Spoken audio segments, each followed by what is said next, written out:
ওয়াজ করতেছে, বয়ান করতেছে, ডাক দিয়ে বলল সাহাবীরা রে,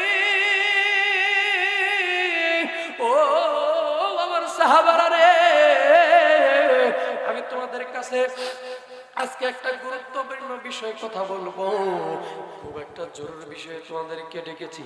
সাহাবা একরাম ডাক দিয়ে বলল, নবী গো কি বলবেন জলদি করে বলেন, আমরা আপনার দিকে তাকায় রয়েছি, আপনার দিকে মনোনিবেশ করে বসে আছি। নবীজি জলদি করে বলেন না গো নবীজি, আপনি কি বলবেন জলদি করে বলেন। বিশ্বনবী ডাকতে বললেন, সাহাবীরা রে, ও আমার সাহাবীরা রে, রোম সম্রাট বাদশা হিরাক্লিয়াস 1 লক্ষ সৈন্য প্রেরণ করছে, মৌতার প্রান্তরে আমাদের বিরুদ্ধে যুদ্ধ ঘোষণা করেছে।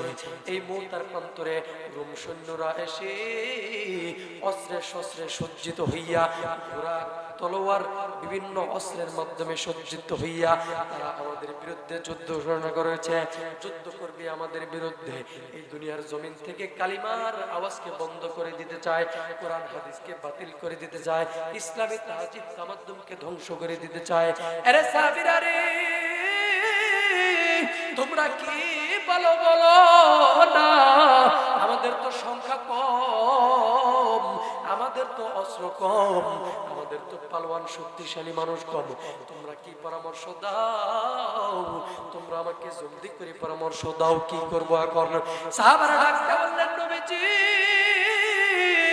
আমরা আপনাকে সাক্ষী রেখে বলতেছি, আল্লাহকে সাক্ষী রেখে বলতেছি, মুসা নবীর উম্মতরা মুসা নবীকে বলছিল, ও মুসা নবী, আপনি আর আপনার আল্লাহ মিলে কাফেরদের সাথে যুদ্ধ করেন, আমরা কোনো যুদ্ধ টুদ্ধের মধ্যে নাই।